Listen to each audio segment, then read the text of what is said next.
So it's 7 o'clock and I just want to welcome everybody to this session. I'll just give you an overview of what we're going to talk about uh, tonight. So I'll just give some technical help and support. That'll be the first part, specifically around the Canvas, and then open to questions.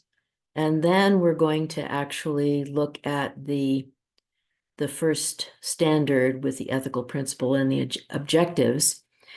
And we'll open it up to obviously conversation and your own experiences, throughout how you interpret. So again, the overview will be focusing on anything that's technical, Canvas, those kinds of issues, clarifying questions to support you. And then I'll share my screen and we'll go to the third module, which is the first standard and the ethical principle around the objectives, and we'll have an open conversation about that. Okay, so we have 117 people who applied and were accepted, and it's a wide range of people from districts, from charters, from family literacy centers, from community-based organizations, adult education. So a really broad range throughout Utah, which is really exciting. And I've gone back to look at the Canvas courses, and I just want to apologize again for posting the rubric, but then people not getting access to it. So I emailed you a Word document and I transferred it into a PDF. So you could actually see the rubric for even though we went over it last time, the rubric for the discussion posts, where you respond thoroughly to all the questions in the prompt, as well as to other colleagues, read other colleagues' work. And the whole point of this, again, is to really create a learning community where we have an experience of each other. And because oftentimes online courses are a little impersonal. So we try to break that down by creating opportunities for interaction.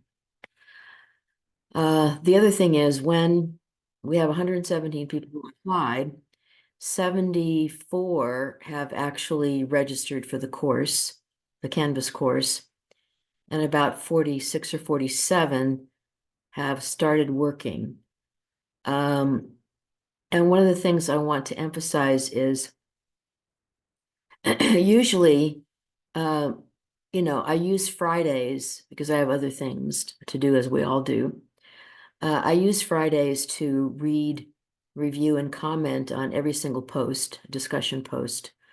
And I don't go on immediately. So, I go back to module 1 and make sure I've caught up with the people who've put in their discussion posts in module 2. And the reason I do that is because I really want to spend time on reading the posts that you've put in the discussion board.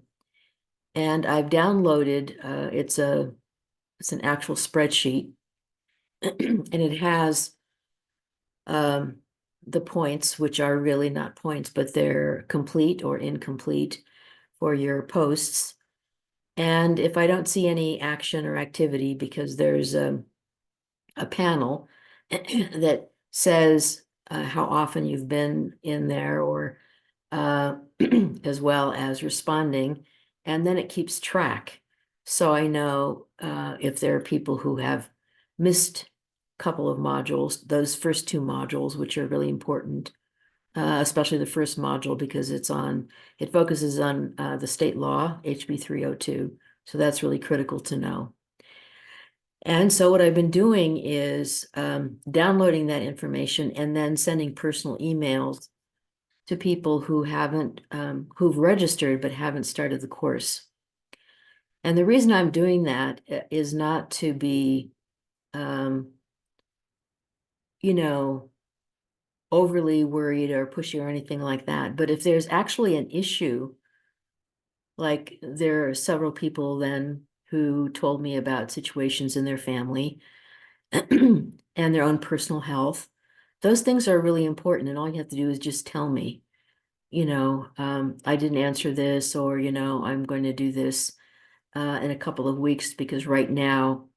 And so that's a way for me to better support you and understand the situations that impact your abilities to respond to the course, right? Because we want it to be an open, flexible environment, but also support that will motivate you, to actually identify some quiet time so you can do your best work. And again, the whole purpose of this is to be highly qualified at a level 1 interpreter for the USB certificate so that if you choose and if you're really successful, you can go on to the advanced course. So these things are really, really important to be flexible, but also to have high expectations because of the purpose of the work is to really make a difference in the lives of the children that we serve. So I'm going to stop there and you can ask any questions before we actually do the screen share. And we'll look at the first standard with the ethical principle and the objectives. So if there are any questions, clarifying questions, or any kind of, things that you want help with, you let me know. So Veronica, you raised your hand. So Veronica?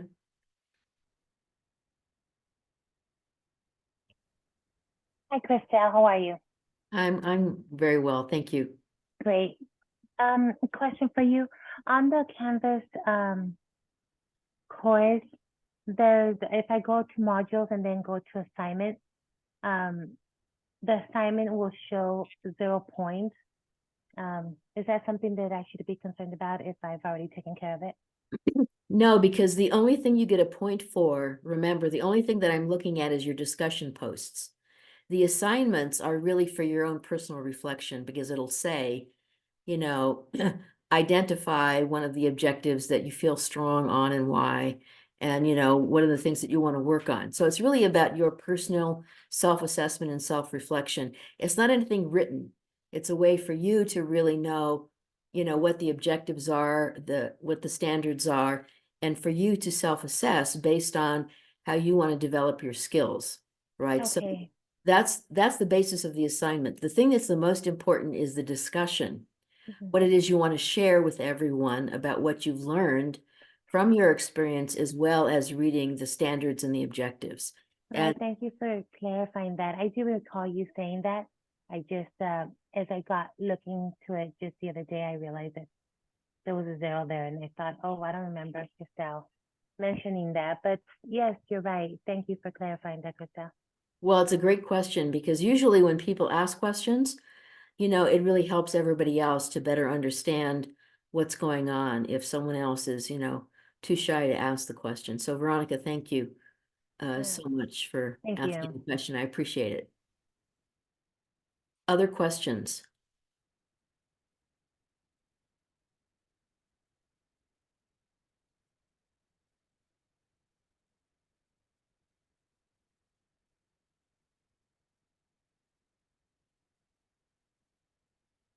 Okay, so when I share my screen, I won't be, I'll be focused on going to the standard and the principles and the objectives, and then we'll be talking about it in a very easy, kind of relaxed manner, hopefully that you'll share your experiences and what that objective means to you. We had a, great conversation earlier this afternoon uh, about the standards. And when you raise your hand, I can actually see it, even though I'm looking at the shared screen. And I'll call on you and if there are more than one person, I'll actually say, and the other person. Okay, so here's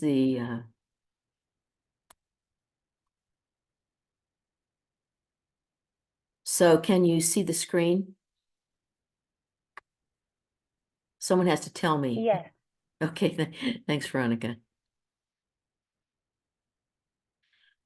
Okay, if you look at the first standard, the standard is, as we have been talking about, is accuracy and fidelity.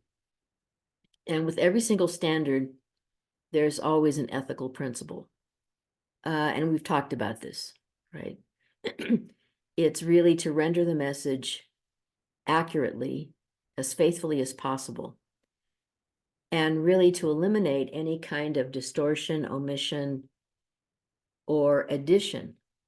And sometimes that's really challenging, or embellishment of the meaning. Embellishment is, kind of an expansive interpretation that is from your viewpoint, right? And the reason we do that, and you can jump in and talk about your experiences as well, is that the purpose of the interpreter is to clearly communicate what the educational person, whether it's an administrator or a teacher or whomever it is, so that the families understand.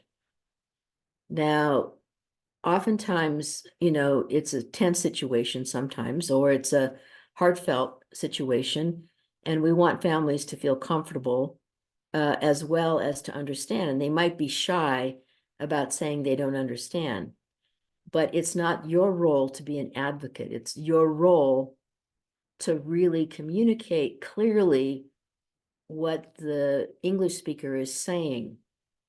And when we get down farther, you'll actually see other opportunities where you can step in and what's appropriate. So, Karina, you have your hand up.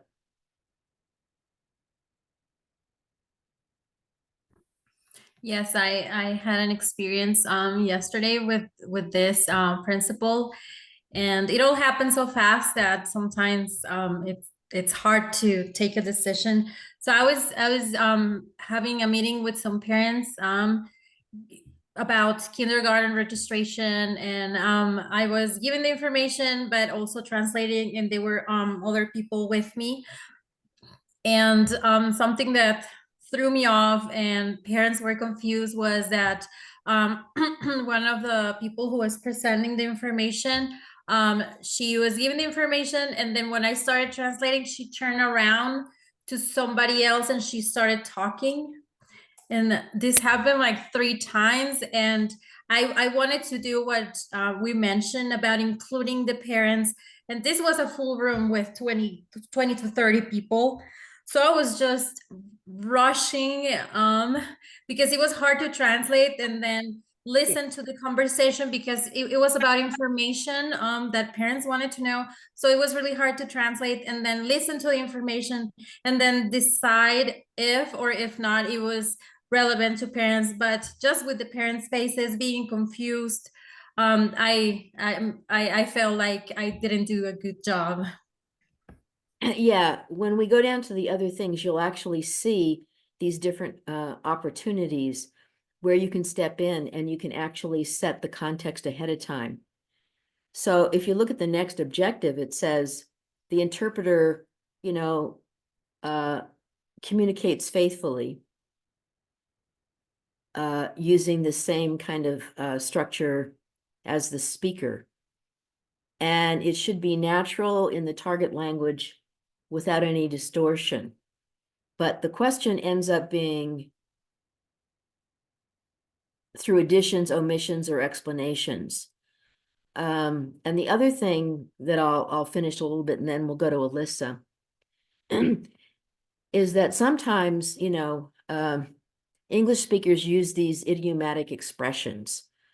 And typically the register, which means the academic language, which we've already talked about related to special education language, and also language from state law and federal government and stuff like that, is kind of a higher level and more serious tone, kind of formal English, which is always really a challenge and is really important. The challenge is that the person that you're translating for has to be clear. And if the person isn't clear and you get the feeling that the parent doesn't understand, then you'll have to kind of like non-verbally, you'll have to read and see that the family doesn't understand. And then say to the administrator, can you clarify? So that's one way. Alyssa, do you want to jump in and say something? Yes, thank you. You're welcome. I also had a tricky experience this week. I had a dad that came for a meeting with an administrator, and there was a serious issue of violence. And the administrator asked me to be the interpreter, but the dad wanted his older child, I think it's a 10-year-old, to interpret for him. And he was very sad, oh no, my son can interpret for me, but the child wasn't relaying the information correctly. Right. What is the right way to react? Because I felt so uncomfortable because I wanted to help, but at the same time I had been told not to. I did explain to the administrator what was going on, but the dad did not want any help from us. He wanted just his child to be involved in interpreting. Yeah, I think this is tricky, and the administrator is the one who has to set the tone, not you. So, Okay. so that's the big thing. It's not your responsibility to tell the parent that, no, this is a state, you have to say, this is a state law, and we have an interpreter who's qualified. So, you know, next time, if you talk to the administrator after this, and just say that during the course, you do understand, and of course the administrator should understand that this is state law. This is not a choice by the parent to have a child interpret for them, especially when you know that the interpretation isn't really accurate, and the child isn't a certified interpreter. It's not an adult interpreter. Exactly. And it was a serious matter because it wasn't like, oh, tomorrow everybody brings a red shirt to school.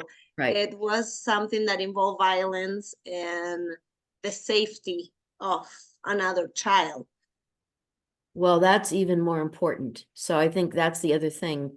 The administrator has to set the tone with the parent and say, this is a legal responsibility and a state law. Anyone who is a child interpreting cannot be allowed. And if the parent doesn't agree to that, then, you know, there has to be a different course of action, but the administrator has to take care of that. Does that Okay, help? that is a relief. Yes. I will talk to her. She's very accessible, and I just wanted to make sure I asked the question during class before Yeah. I address it with her, so I had the right information. Yeah, so make sure you, well, and you just say, you know, HB 302, just say, this is state law, it's been state law besides, you know, federal law, but this specifically is state law. And so, you know, it's a non-negotiable. You can't have children interpreting for parents in a situation like this that is incredibly serious and has been called by the administrator. It's really the administrator's responsibility to let the parent know that. Thank you so much. Well, you're welcome, Alyssa, and thank you so much for bringing up this issue. Asan, I see your hand is raised. Hi, ma'am Crystal, Yes, Sarah, and everybody. I wish everybody a great evening. I hope everybody's doing good. I have a few questions. sure. The first question is, I need to know a little bit more about a rubric. What is it? And the second question, how I would know that I have registered 2 times for the USB training course. Yeah, first of all, I've checked all the registrations and have eliminated anybody who had registered twice. So you don't need to worry about that. If you've registered, then you're taken care of. The other thing is the rubric that I sent you, and initially, and I want to apologize again. You know, I actually put it in the announcement and then people couldn't access it. And then I actually sent the link out in an email and people said they couldn't access it. So then what I did was I copied and pasted it into a Word document. And I sent it to you, I think, a couple of days ago. So you actually have a Word document with the rubric. A rubric is an explanation of kind of the expectation for what a post should be. And Okay. the discussion post really, you know, there are certain questions in the prompt. So I'll ask you like maybe 2 or 3 questions. And those questions should be answered thoroughly. It shouldn't be like a 1-sentence summary. Like an example would be, what did you learn from HB 302? Okay. And then, if someone said, I learned there had to be interpreters. Okay, well, that's not very thorough because the law is very clear about how broad the language access policy should be. So when you're responding to all of those questions that I'm asking you, they shouldn't be a summary. You should actually put details in there. So I understand that you understand what the question is asking. So if I'm unsure that you don't understand what HB 302 is expecting, then it ends up being an incomplete answer. So the incomplete answer, there are 3 choices. So one is an incomplete answer, complete answer, which gives you 1 point, and then an excused if something happens and it's an excused one. But the rubric is a way for you to know that your responses in the discussion posts, so that we can all read, are thorough and complete and communicate what you actually understand. Okay. And also your responses that you've read other people's posts and their discussions, and you're responding to at least one, in a very thoughtful way, because the goal is to learn with each other. And so that's one way to do it in the response when you read other people's postings. So does that help? Yeah, thank you so much. It does help a lot. Now I know what rubric is and what it is and why we have to go and focus on it. I really appreciate that. And on the last, class, you mentioned that there is someone who speaks multiple languages. But I joined the class a little bit late because my phone was not working and I was stuck with some other classes for teacher parent conferences. And I tried a lot to log in to the Canvas and get to the link, to the Zoom link, and join the class, but I couldn't make it for a while. Maybe that location didn't have enough good access to the internet. I was kind of stuck with that. But I call you and you were busy with the class. Sorry, I interrupt you. To be honest, I was not supposed to call you. Then I sent you an email that if there is something that you can help me. But finally, I joined the class by somewhere like 7:41. And the class lasts just 10 minutes more, and that's all. But I found that when I was watching our recorded videos, and you mentioned to the class that there is someone working with one of the schools. Yeah, that's me. I'm working as a refugee liaison, actually Afghan refugee liaison for the Murray City School District Office, and I speak Pashto, Dari, Farsi, Persian, Urdu, and some Arabic, and plus English. These languages I speak. And of course, if anywhere else there is a need for, we do know everywhere today we have Afghans. I found that they are everywhere in Utah, and every district and every school have their kids. But if you guys need my help, I would be more than happy to help you with interpretation or translation. If it's paper or if it's oral, I would be very happy to help you with that.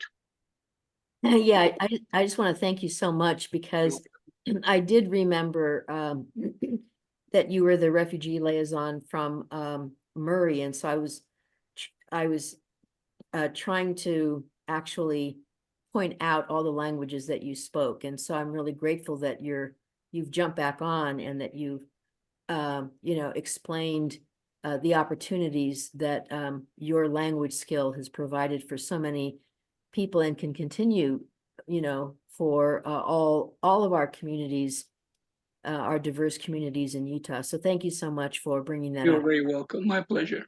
I really appreciate it. Thank you. You're welcome. And so the number 2 objective is interesting because it kind of addresses the things that have been said, in particular about if any party requests the interpreter refrain from interpreting all utterances, the interpreter is obliged to inform all other parties of the request and seek direction. So that's the whole point about seeking direction. So if a family is saying, you know, we don't need you as an interpreter, or we want somebody else, then your obligation is to inform all the parties involved and then seek direction from the administrator, right? Or the one who's facilitating and leading the meeting. Because remember, those decisions directly come from the person in the educational environment. And so that's not your responsibility. You can communicate what people are requesting, but the direction should come from the administrator who should know the state law. And if they don't know the state law, then you should meet with them and or you know, have me. You could email me, and I can meet with them about the actual state law, which is really important. Because sometimes there is a disconnect between what happens at the district level and the board policies, and then what gets communicated to the schools. So you should feel perfectly comfortable, you know, emailing me through Canvas. And the reason I'm saying through Canvas, which is usually on the left side, you can do an email to me, and not through not through the announcement section. The only reason I opened up the reply for the announcement section on the rubric was to see if you'd actually gotten the rubric.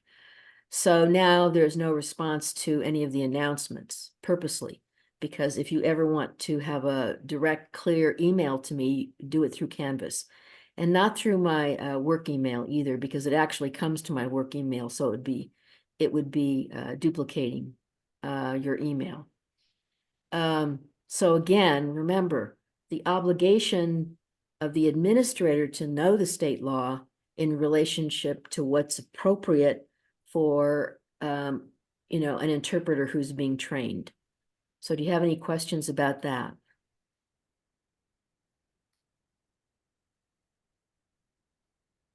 Okay, number 3. So this is really challenging.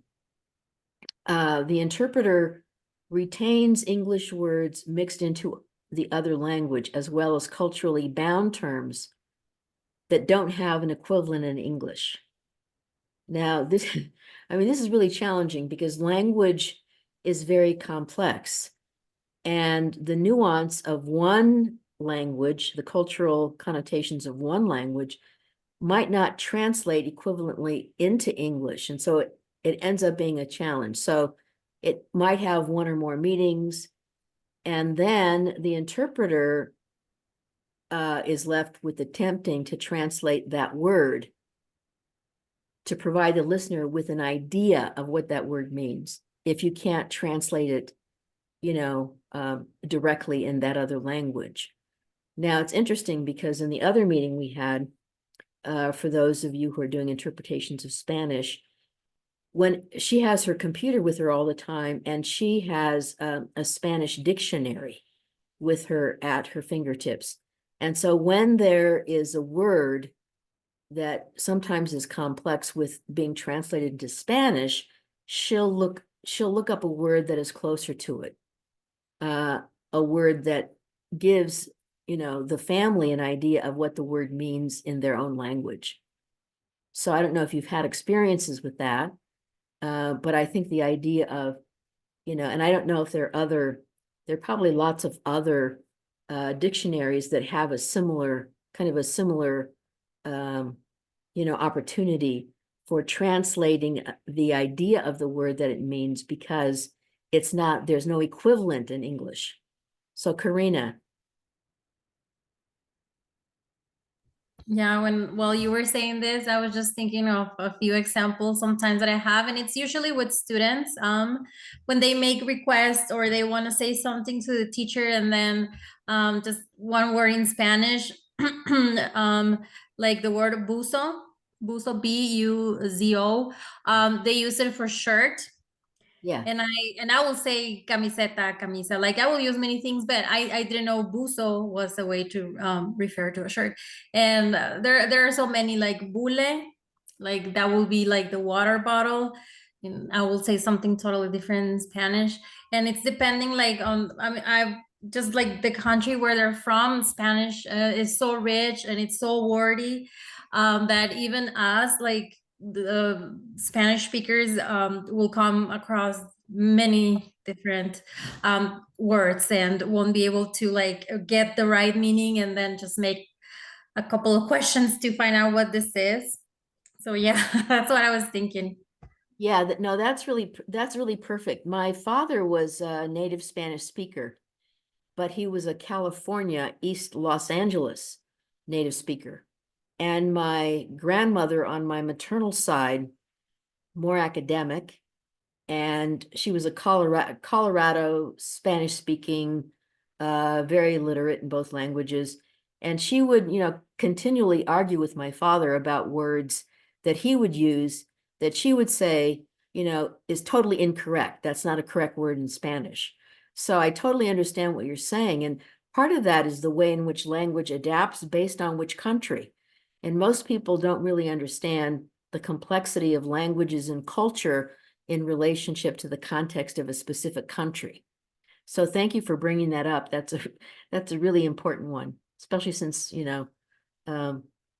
I've known from my own personal experience, the issues that brings up in families. The next one, number 4, is the interpreter asks for repetition, rephrasing, or explanation if anything is unclear. So this goes back to this idea of you as an interpreter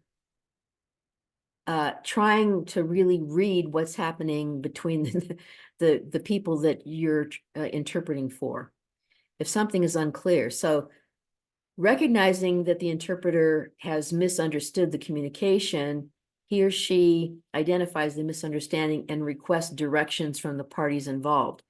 It's kind of just what you said, Karina, and thank you for saying that. If there's a confusion with the word and you don't quite know what it means, you're going to have to tell the administrator or whoever is facilitating the meeting that you need more clarification from the parent to better communicate the accurate meaning. So these things, if you notice, this puts a lot of responsibility on the skills of an interpreter in relationship to creating the kind of communication that is effective and that really supports the children that we are working with, right? Because it really is benefiting them. And I think all these objectives go to the standard, which is about the way in which you interpret with authenticity, authentic fidelity, and communicate meaning. Number 5, anybody has anything to say about that number 4? Okay, number 5, the interpreter ensures, this is a real, this is a challenging one, but there's some really good examples of this. I think the video that you watched, or if you haven't watched it, you'll see it, that the meaning, there are gestures and body language, there's a tone of voice. It's a challenge because you have to kind of replicate that as you see it or you hear it from by the interpreter, and you communicate that. So that ends up being, I think, really challenging. But then it's a way to really respect the way in which you're better understanding the meaning and the emotion of the family, right? So just like you would do with the academic English of maybe the administrator trying to communicate thoroughly, it would be the same thing, and in the last session, it was really interesting because this one interpreter interprets for a counselor, and this counselor is like so dedicated to the students and keeps on saying to the interpreter, please tell them how much I care about their child. Please tell them that I really want to help, this student. And so those kinds of things are important because emotionally that creates the kind of power for relationship that's more trusting and authentic, because you're communicating in some ways the way in which emotion is supporting the educator and the parent commitment to the child. And I know that's, challenging, obviously, it's a challenge. So all these skills are all about practicing and just having in your mind the things that you're learning and that you're willing to, stop and think about it. And we always learn from every experience. And so this is a great opportunity to really become a skillful interpreter. Number 6, the interpreter uses a mode of interpreting appropriate to the setting. So as someone said, which I really appreciated, might have been Alyssa or Karina, it's when you're interpreting and there's like a large group of people, and then there are other people talking. Well, setting a tone for the way in which the interview situation happens is really important. So talking ahead of time to the people that you're interpreting for is one way to create kind of a safe environment for the families to better understand what's actually happening and what the interpreter is doing in a consecutive way and not interrupted by side conversations. And the last one is the interpreter performs summary interpretation. Some elements of the communication are not interpreted. Now, this isn't simultaneous, but you could ask the administrator, how would you like to close the meeting? Do you want me to summarize? And what would you like me to summarize? Right, so that you both parties, so the family and the administrator or the educators understand the summary of what's happened and then the consequences or, the results of that. Karina. Okay, it's me again. Now that I read this, I have a question for you, or more if you can give me a recommendation. So every week I get an email from a teacher, and that email I have to call this parent every 2 days and then talk to her, like pass along the message, and then mom will give me her response and I will email it. And at this happens to me. It's written, but I try to summarize the information. There are lots of details these parents will give me that are out of context, and it will be a question like, should I put exactly everything on the email, or just summarize the response the teacher wants me to do? Let's say that the teacher has a concern about behavior, and when I talk to the parent, the parent will go on saying many things. And then when I write the email, I think to myself, well, this was important, and this was important, but I am given a summary. So what do you think? Yeah, I think that's a really challenging thing. And so when you should talk to the teacher and bring this up to the teacher and say, the parents have really expanded their responses. And so what kind of summary do you want? What do you really want from them? Do you see what I'm saying?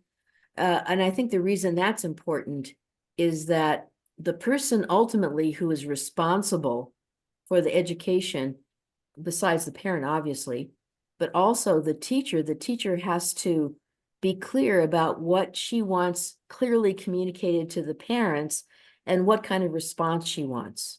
You see what I'm saying? So it's not all up to you. It's up to what the educator, what the teacher really needs from the family. And then making that really clear to the family to help them better communicate with the teacher. So is that helpful? I hope. Karina? Sorry, my screen moved and I couldn't find the button. Yes, so I try to include, like, let's say, what the mood of the parent was, like little details. But yes, like I will call this teacher because we're working together, the kid therapist, me, mom, principal. So it's a large group, and we have meetings once a week, but I'm responsible for the communication between parent and teacher.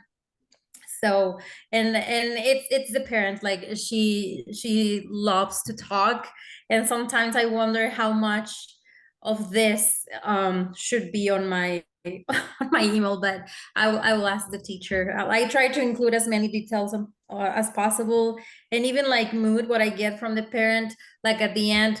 I feel this was a very good phone call, and even this incident happened at the end. Like I'll try to include that, but yeah, like maybe not summarize so much, and let the teacher know what she wants to collect from my email.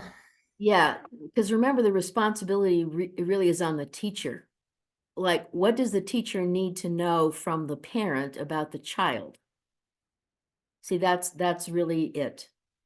So then you communicate to the family, this is what the teacher needs to know from you. And that'll help the parent actually be clearer. And naturally they feel comfortable with someone who is a Spanish speaker. And so the discourse patterns in Spanish are very different than the discourse patterns in English. English is very, well, how shall I say this? Is very boring. It's kind of like subject, verb, object, period. So it's very directive. And Spanish, because it's a Romance language like French, it's more circular. And so it sounds like sometimes people speaking Spanish are not getting to the point. Same thing with Asian languages, Japanese and Chinese, it's the same idea. So the challenge is finding out from the teacher what it is specifically that she wants to know from the parent about the student. So I hope that's helpful. Okay, any other questions or comments? We have about 15 minutes. And any experiences that you've had, or any questions, things that you can share with, all of us as a group.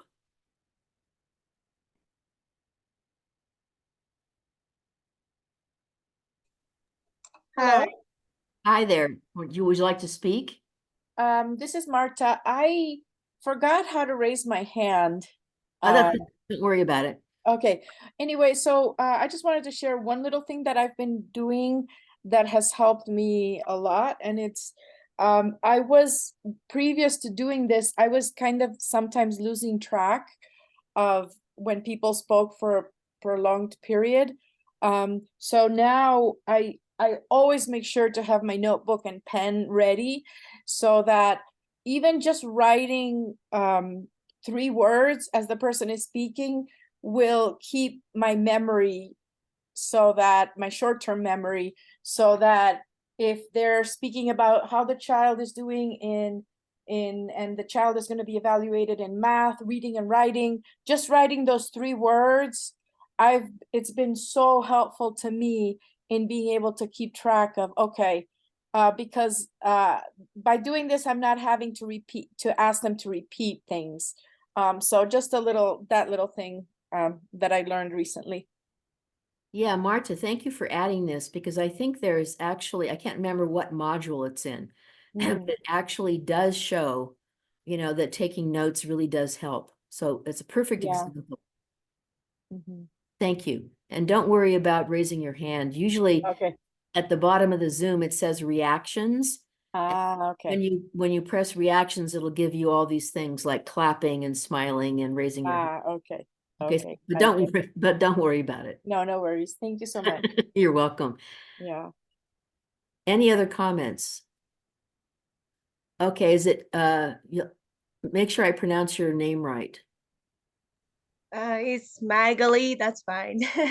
Magali, okay, Magali, wonderful.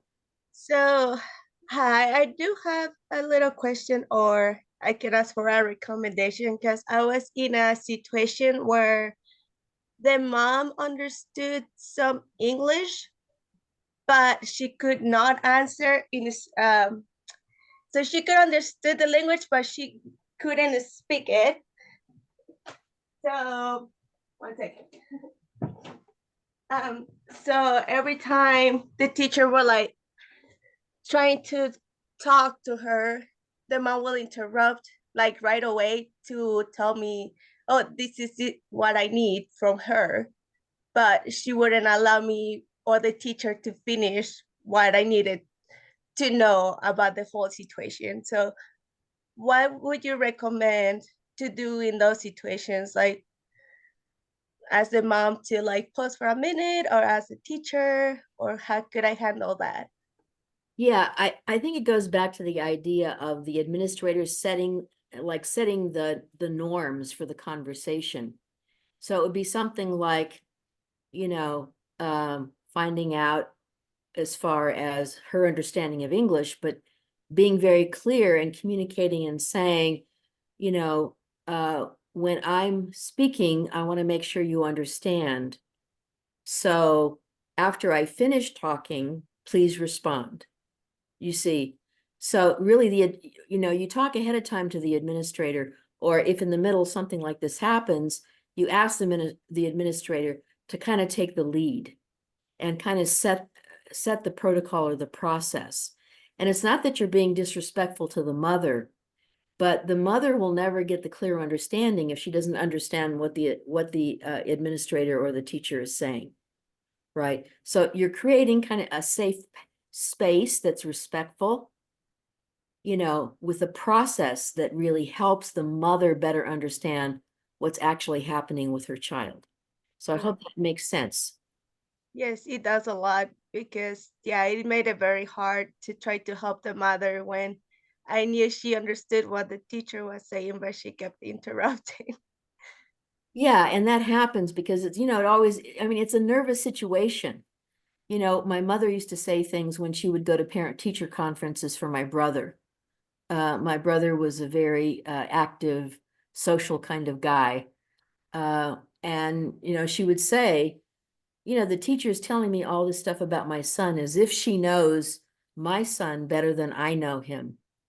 And so in some ways, there's that kind of feeling, when it's your child and how you want to protect them. So, that's kind of an obvious emotional kind of reaction that happens. And so, to set the context and help the administrator use a process and communicate that clearly to the parent, so the parent understands that the administrator is working for the benefit of her child, then it'll give that person a better chance to listen more carefully. So that's one way to think about it. Corinna? Yes, I just wanted to share another experience. So I don't know if the other interpreters have faced a situation, for example, let's say of refugee families that get stranded in different countries, and then the kids go to schools over there and it's a different language, and when they get here, they mix 2, 3, 4 languages. And for example, the other day I was trying to interpret for a teacher and a kid, and this kid had a mix of French, Spanish, and something else. And it was really hard. And another experience, and this is when I was using Propio to do home visitations. Some families, the kids were mixing Ursi, Farsi, and Arabic, and the person who was helping me was having a really tough time. He was like, okay, the kids are mixing the languages. I don't understand what they're saying. So I don't know if as we are getting new families that have been in different situations in different countries, we face kids that are not proficient in a single language and they have a mix. And yeah, I don't know if anyone has faced this. I'm pretty sure. Yeah, I think that is challenging. There's also a really interesting, a lot of research that shows that, you know, kids do mix up languages, but basically, if they're fluent in a home language, it's much easier to learn 1 or 2 or 3 or 4 or 5 languages. You know, so it depends on the age that they actually come, you know, to to America, to the United States, or to Utah. They come to Utah and they've been in, for example, I've worked with a lot of students whose families came from Rwanda, but they went to a refugee camp in the Congo. So, you know, they have different dialects, African dialects, which is always really challenging. So the question always becomes, you know, how do you support the student to transition into English in a way that they can communicate in English? Right? I mean, that's the other piece. And of course, it always depends on the age of the child. So I hope that's helpful in relationship to what people call, in language acquisition, they call it BICS, which is basic interpersonal communications, that happens pretty much naturally because they acquire language based on their interactions, or watching television or singing songs, or, you know, using realia to put sentences together and things like that in English.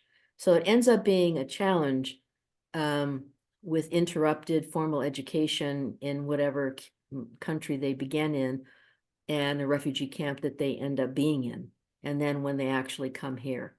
So thank you, Corinna, for making this, to adding to the complexity and, you know, the challenges, as well as the great opportunities we have for having over 150 languages in Utah, which is really important to consider a value, even though it, you know, creates many challenges. Thank you so much.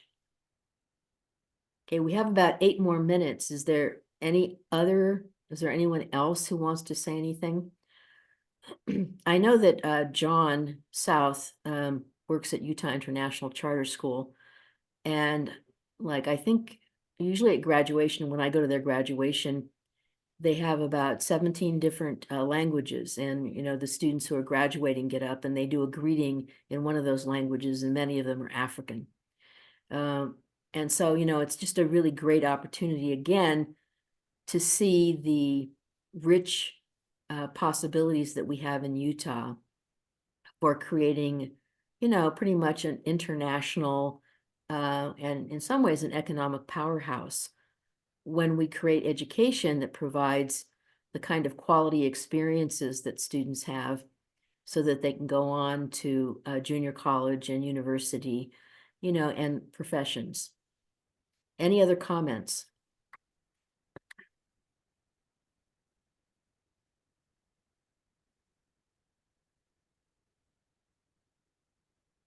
Okay, so this has been a real joy for me. Thank you so much. I always appreciate spending time with you and hearing from your experiences, because that's how we're always learning together. I hope you have a wonderful week, and I'll see you next week so that we can go on to standard number 2. Thank you so much. I appreciate your work. Thank you. You're welcome. Bye-bye. Thank you. Thank you. Have a